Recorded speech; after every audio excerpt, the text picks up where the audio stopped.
You know the moment when your brother's been watching an auction sale for the last week and a half and you get a phone call saying, hey, it's going for cheap, and you make the mistake on saying, well, put a bid in.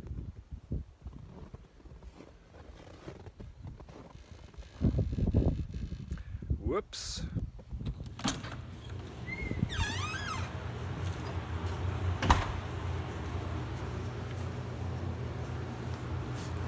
Smells like a winter shed in here.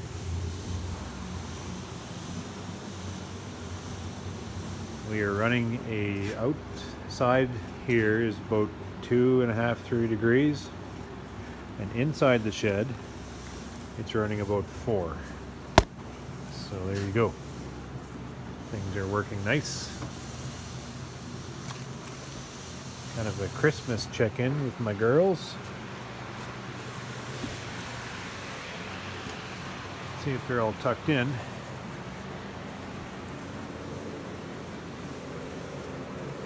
I need to do a sweep, and I need to get these bees out.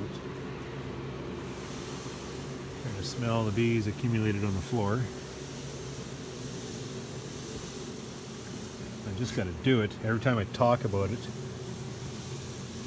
I just kind of don't do it.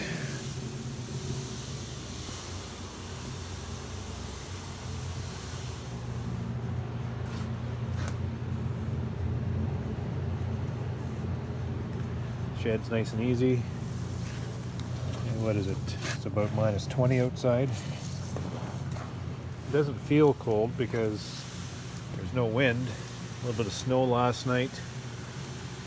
Just perfect for Christmas. A little more drop in this. This aisle always seems to be a little bit more. I think this is my problem. This is the hot spot. Calmed them down quite nicely, so my concern has been relieved.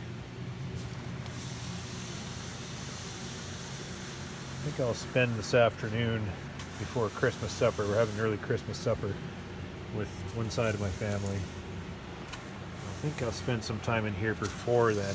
Get some book work done first, and then a little bit of shed work.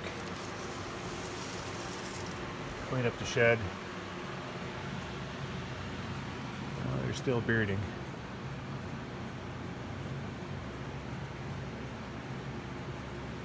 Nice and calm. I plugged these girls right. Oh, geez. I mean, maybe I should cool the shed down just a little bit more. I plugged these girls right out. So they should have more syrup than they need. Look at that organized cluster. Just a continuation of the cluster inside. But if I did anything this fall, I've overfed these colonies, so they should be heavy. What happened? Man. Well, what can I say? That is just a perfect site of a perfect cluster. Look at that. Oh, they're all nicely organized on the outside. So they're not necessarily clustering because of stress. I think they're just clustering because I should have had more space in there. Man, those patties I fed are dynamite. At any rate, last fall was a very unusual.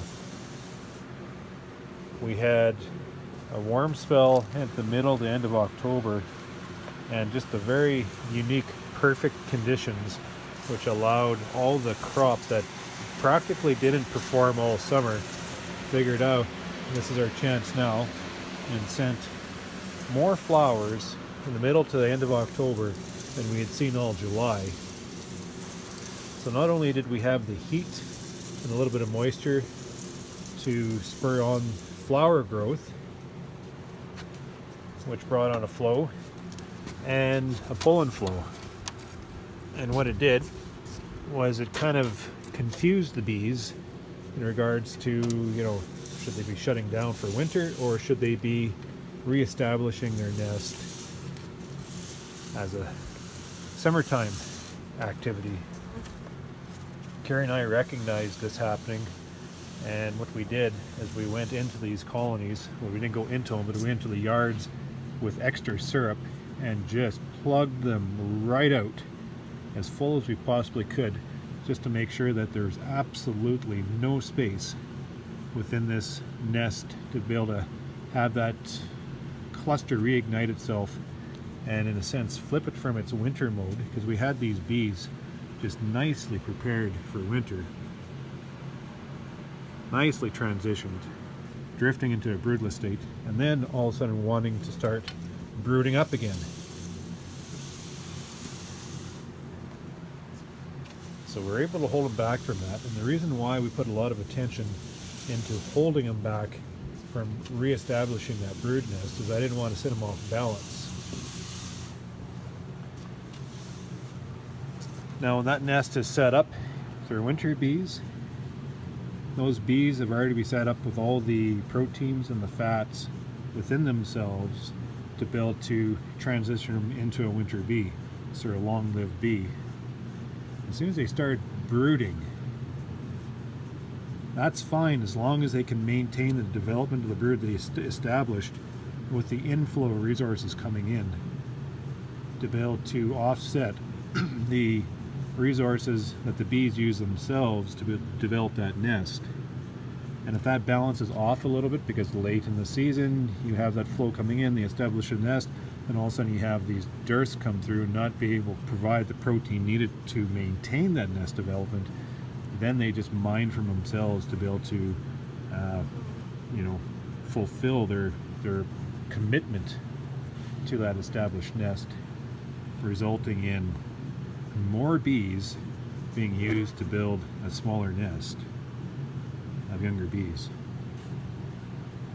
I did not want that to happen. I wanted to retain this nest, a large nest of wintered bees, so I prevented them from establishing that brood and very intentionally backfilled them as much as I could, just to plug them right out and not use that inflow of nectar and inflow of protein to spark them up again.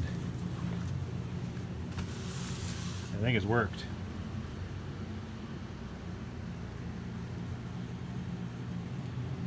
Now what I said there might just be a bunch of bullshit, but that's the way that I see things. This is, my perspective on how these bees transition from that summer nest into that winter nest. All these dynamics, all these conditions, everything that's involved within the pheromones and the hormones and just, the inflow of food and the capability themselves with the fats and the proteins on their bodies, how they're going to use that, how they prepared it and how they're going to use it, how they're going to maintain it. All those things come together into something that's completely out of my scope. I don't see that. I can't see all that happening. I can just perceive that's happening. Look at the drop here. So I'm just speculating on how all this is coming together.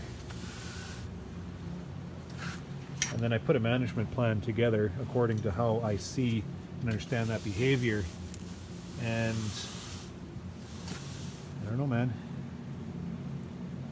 I think I'm seeing results. So as I'm targeting that behavior, because of my certain understanding and how they're setting themselves up here, I see these results. I'm thinking to myself, I probably was right on the money.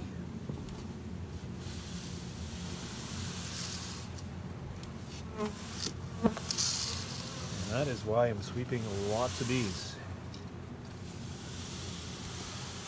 Maybe these boxes are full.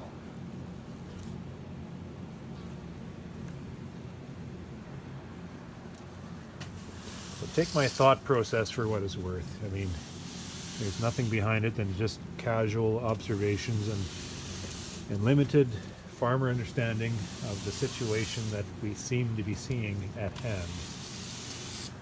So take it all with a grain of salt. But if you take anything from it,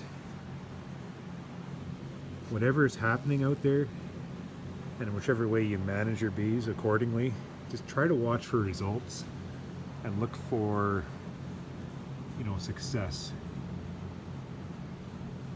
Just look for response to your management, to the outcome you're seeing within the hives, and then use that year after year to try to help you understand exactly how you can fine-tune your management in to actually benefit the overall development of these hives. Oh my boxes.